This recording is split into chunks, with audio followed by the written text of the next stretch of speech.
নমস্কার। Alien story teller YouTube চ্যানেলে সমস্ত পৃথিবীবাসীকে স্বাগত। গত সপ্তাহে আপনারা শুনেছেন দ্য কার্সড রোড, সেই অভিশপ্ত রাস্তা গল্পের প্রথম পর্ব। আজ দ্বিতীয় পর্ব শুরু হওয়ার পূর্বে আপনাদের সকলের কাছে বিনীত অনুরোধ, গল্পটি শোনার সময় কানে হেডফোন লাগিয়ে নিতে ভুলবেন না। প্রথম পর্ব আরো একবার সংক্ষেপে আপনাদের সকলের জন্য। বহু বছর পরে অনিমেষ আবার তার নিজের শহরাঞ্চলে অবস্থিত এক অদ্ভুত রাস্তার সম্মুখে এসে দাঁড়িয়েছে। ছোটবেলায় এখানে থাকতে সে শুনেছিল এই রাস্তাটা সাংঘাতিক অভিশপ্ত। সংক্ষেপে, এই রাস্তায় ঢুকলে মৃত্যু অনিবার্য। কেউ এখান থেকে বেঁচে বেরোতে পারে না। অনিবার্য কারণবশত এই রাস্তায় এক রাতে অনিমেষকে যখন সাইকেল নিয়ে ঢুকতে হয়, তখন ঠিক কি ঘটে তার সঙ্গে। শুরু হতে চলেছে দ্য কার্সড রোড, সেই অভিশপ্ত রাস্তা গল্পের দ্বিতীয় পর্ব। তাড়াহুড়োর সময় বেশি চিন্তা করে লাভ নেই। ওয়্যার হাউসগুলো পেরিয়ে অনিমেষ সাইকেলটা নিয়ে ডান দিকের রাস্তাটায় ঢুকে পড়ে। এমনি চারদিক দেখলে বোঝা যায় যে বহুদিন হয়ে গেছে এই রাস্তায় কেউ যাতায়াত করে না। তবে সাইকেল নিয়ে যেতে খুব একটা অসুবিধা অনিমেষের হচ্ছে না। মাটির রাস্তা হলেও সেরকম উঁচু নিচু বা এবড়ো খেবড়ো রাস্তা নয়। রাস্তার দুপাশে প্রচুর জঙ্গল গাছপালা রয়েছে। তবে তাপমাত্রা যেন কয়েক ডিগ্রি কমে গেছে, আর হাওয়ার গতিও আগের থেকে বেশ খানিকটা বেড়ে গেছে। অনিমেষের মনে হচ্ছে যেন সে কোনো ঝড়ের মধ্যে এসে পড়েছে। ভালো শীত পোশাক পরে থাকলেও তার হাড় অবধি কনকন করছে। সে শরীরটাকে একটু গরম করার জন্যই প্যাডেলের ওপর আর একটু চাপ বাড়িয়ে দেয়। এদিকে আবার আকাশে মেঘ আরো বেড়েছে। মাঝে মাঝে বিদ্যুৎ চমকানোর সঙ্গে হালকা হালকা বাজও পড়ছে। রাস্তাটা প্রায় সোজা বলে অনেকটা দূর অবধি দেখা যাচ্ছে। হালকা বিদ্যুতের আলোতেই অনিমেষ খেয়াল করে বেশ অনেকটা দূরে হলেও রাস্তার ঠিক পাশে একটা বেশ বড় লম্বা গাছ রয়েছে।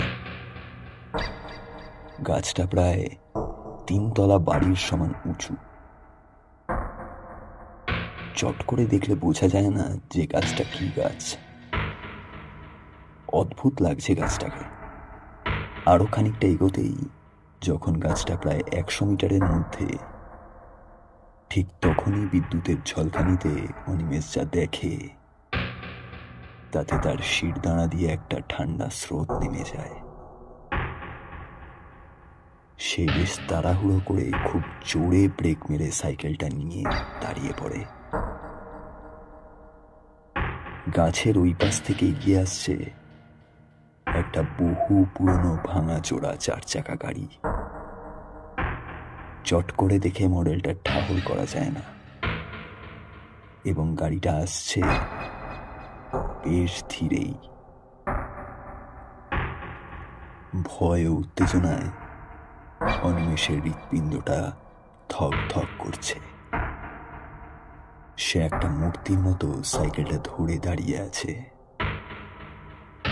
গাড়িটা ধীরে ধীরে আরো কাছে এগিয়ে আসতে থাকে।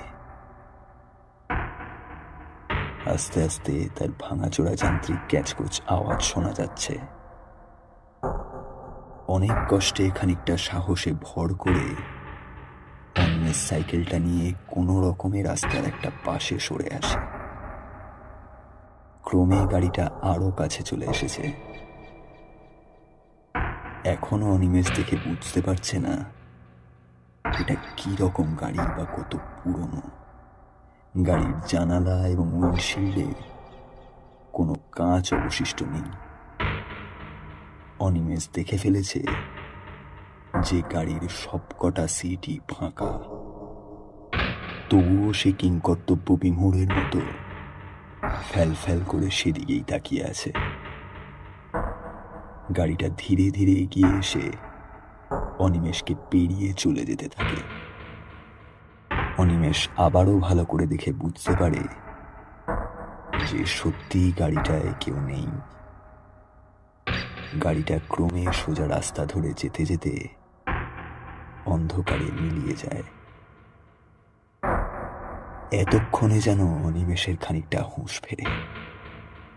তবে কি এটাই সেই অভিশপ্ত গাড়ি যেটা পেরিয়ে কেউ যেতে পারে না, যেটা দেখতে পেলে নাকি মৃত্যু অনিবার্য?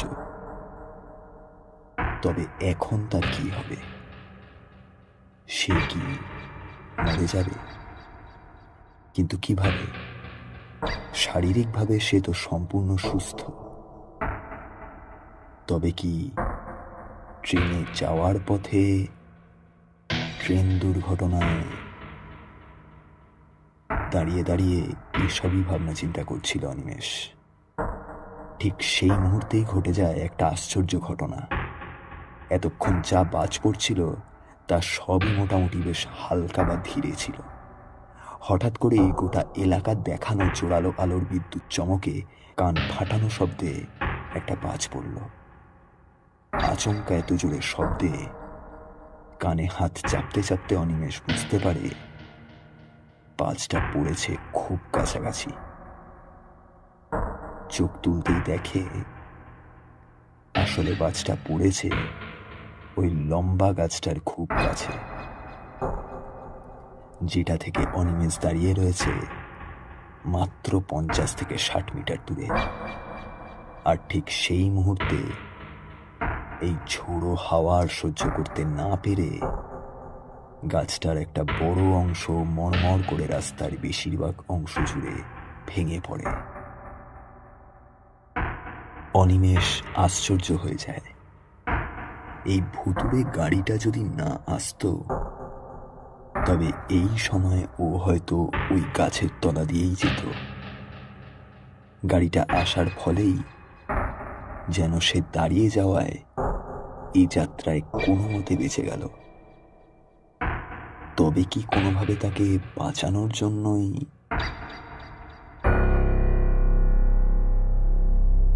শুনছিলেন দ্য কার্সড রোড, সেই অভিশপ্ত রাস্তা গল্পের দ্বিতীয় পর্ব। গল্পটি কেমন লাগছে এবং পরবর্তী পর্বে কি হতে পারে তা কমেন্ট করে আমাদেরকে জানাতে ভুলবেন না।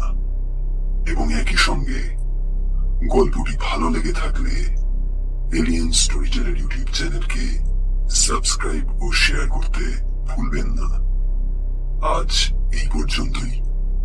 সামনের সপ্তাহে এই গল্পের তৃতীয় তথা শেষ পর্ব নিয়ে হাজির হব আবার আপনাদের সামনে। ততদিন ভালো থাকবেন, সুস্থ থাকবেন।